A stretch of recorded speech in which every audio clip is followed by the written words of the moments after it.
Giving all praises to Yahweh by Hashem Yahweh Shai by Hashem HaRachakodash. Saying double honors to our apostles and elders here at Great Millstone. Peace and blessings to the Lord's hopeful elect. So the scriptures advise us how to move and operate in these times that we're living in. And it's the best way possible to live in these times. As the Lord said, I close thy doors about thy chamber just for a moment.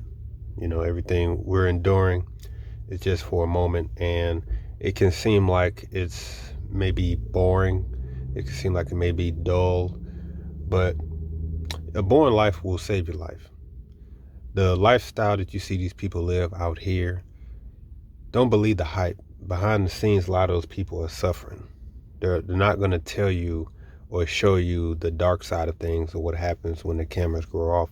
A lot of these people are suffering, but they have to try to save face because they didn't sacrifice so much that they have to put on a facade that they're enjoying life and they're living it up. But they're not telling you the dark side of things. And with everything that the Lord provided us to us, He knows what we like. He knows what we may seek to have or what we may want to do. But given the times that we're in, He told us the best way to live. And the best way to live is as a pilgrim. That counsel is really will save your life. I mean, the Lord is really telling you the best way to live in this earth as we're here and we have to handle our business and we have pleasures and we may want to do things, right? We have desires. He's telling us truly the best way to live, and the mindset of a pilgrim will save your life. As if you can read First Thessalonians chapter 4, verse 10, this is Paul speaking. Verse 9, it says, "But as touching brotherly love, ye need not that I write unto you, for ye yourselves are taught of Yahweh to love one another. And indeed, you do it toward all the brethren which are in Macedonia. But we beseech you, brethren, that ye increase more and more, and that ye study to be quiet, and to do your own business, and to work with your own hands, as we commanded you, that ye may walk honestly toward them that are without, and that ye may have lack of nothing."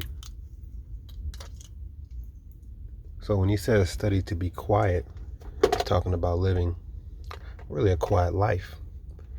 If you go to the New King James, it says, "And indeed you do so toward all the brethren."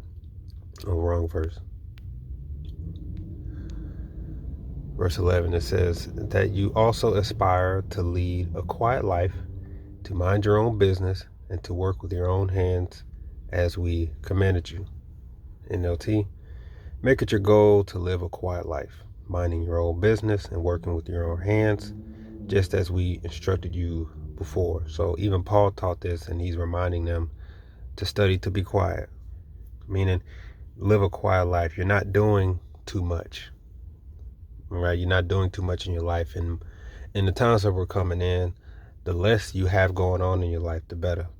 The less baggage, mental baggage you have going on in your life, the better. I tell all the brothers, especially if they're like new in the truth or new in the camp, shall I say, if any brother got like anything with the system, if you can't get out of the system, impossible. And we're talking like, parking tickets unpaid, speeding tickets and things like that, any warrants or anything like that, like we try to work together to get that stuff off you. Like I said, if possible, some stuff is not really manageable like that. But if it can be gone, it's best to get away, because get off of it, because moving in the times we're in, you want as less baggage as possible. You don't know what can occur. So if you could take care of those things, it might be a good idea too, if you can, right? And just try to have as less you got going on as possible, right? Because that's the best way. That's the most beneficial way. And on the outside, it may seem like it's boring, but it will save your life. And that's the goal. The goal is the most best and optimal route for you going into the evil times that are coming in. And the scriptures advise us what to do. That's why in the scriptures you're not going to find where it says, "And be sure to throw parties and feasts 24/7 and marrying and do all this other stuff." It actually tells you, if anything, to refrain from doing excessive amounts of anything. And it even tells you the best route that you can go as a man in this truth, if you are not bound by a wife, is to walk by yourself, if possible. But you're not sinning if you get a woman. So the scripture is going to tell you the best route for you. It's not going to tell you, right, the things that the flesh may desire to hear. Part of the reason why a lot of people look at the truth sideways is because they think it's boring. Even Israelites, when they come in this truth and they figure out about the groups and they look at Great Millstone and they see that we just, for the most part, just teach the word, go out and teach and prophesy. Now we get together, we fellowship, and there's wine involved, there's food involved, etc. But we don't display rap videos. We don't display that party life spirit to the viewers, to the sheep. And we've had jakes that say, you make serving the Lord look boring. Where's the fun in this? Well, the scriptures don't teach to have fun and to party and anything. Scriptures teach about saving your life, which involves discipline. If we go to Sirach chapter 3, verse 17, my son, go on with thy business in meekness, so shalt thou be beloved of him that is approved. The greater thou art, the more humble thyself, and thou shalt find favor before the Lord. Many are in high place of renown, but mysteries are revealed unto the meek. The power of the Lord is great, and he is honored of the lowly. So the more you actually know, the more you realize that you really don't got nothing to say, right? The more you know, the more humble you are. So even when you increase in knowledge, as it says, study to be quiet. Okay? It says, like it says 17, my son, go on with thy business in meekness, so thou shalt be beloved of him that is approved. So again, another precept saying to handle your business in meekness out here. Not to be loud. We want to move in peace and quiet. And that's why the scripture says, if possible, live at peace with many. It says, if possible. So it's an endeavoring to go about your life going with the least amount of issues out here. The least, you're doing the least, right? And you're doing it as peaceful as possible, so that the people who observe you will know that, okay, yeah, that he's taught of the scriptures. He's moving and operating according to the Bible. And even those who are without, as it says back here in 1 Thessalonians verse 12, it says that ye may walk honestly toward them that are without, meaning the non-believers, and that ye may have lack of nothing. So they can't accuse you of anything. And I could, we all can attest to that. Like, my family, like say like my auntie, once they saw that I was in the truth and what I did, they said all kind of things, right? They said, oh, he's in a cult.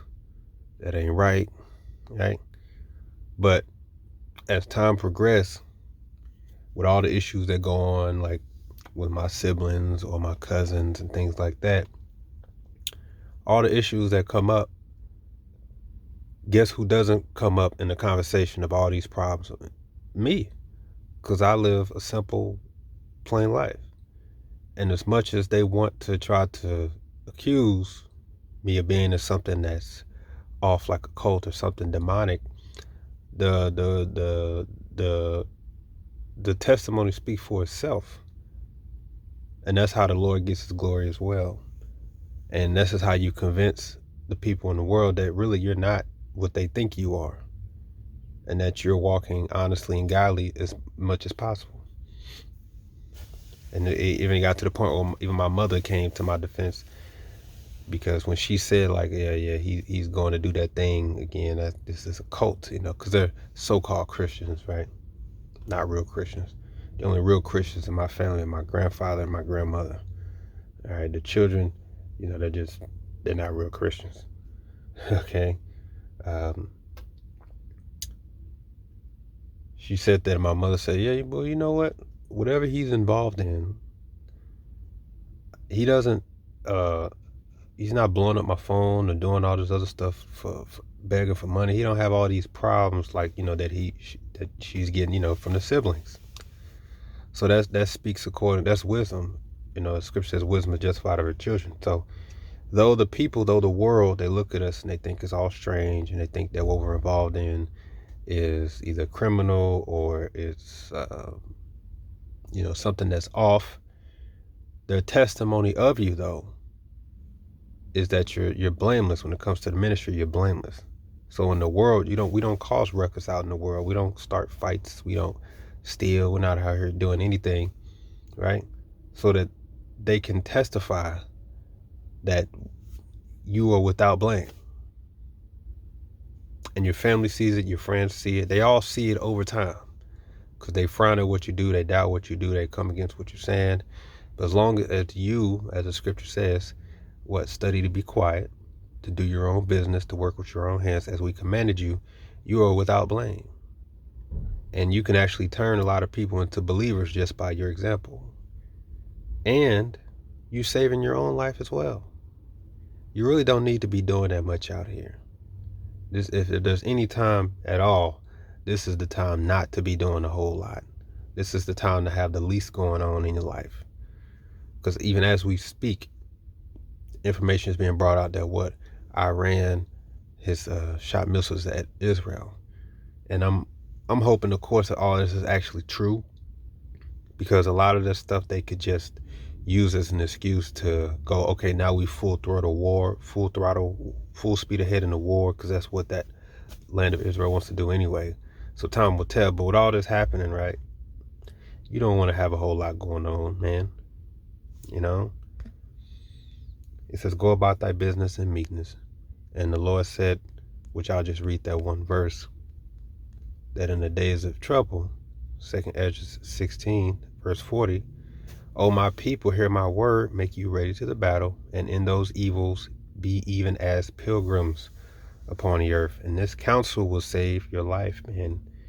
In summary, it means you go about your business in meekness, you study to be quiet, you handle your business, you stay out of trouble, you stay away from the excessive drinking, the bed chambering, the what's the word?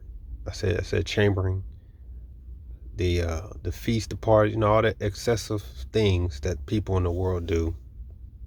You keep it simple, and you go about your business. And in the days of evil, you're willing to drop whatever it is and move. You're a pilgrim. You don't have a home. You're always on the move. You going off most pilgrims will go off the season, or they'll go off of whatever the situation is. We're going off the prophecies, man. And all that will save you, because the more you try to have attachments to this world, the more it's going to be harder for you, because the Lord said he's coming to burn it all up anyway. So this is a counsel to save your life. So don't think that a boring life is bad. A boring life will save your life. Live a quiet life. Strive to endeavor to live a quiet life, because this is all momentary. It's all temporary until the evil times to come. Till the evil times come and the Lord really turn things up. All right? But you don't want to be caught out here, as Yahweh Shah said, but beware lest your hearts be overcharged with surfeiting and drunkenness. Okay? So beware.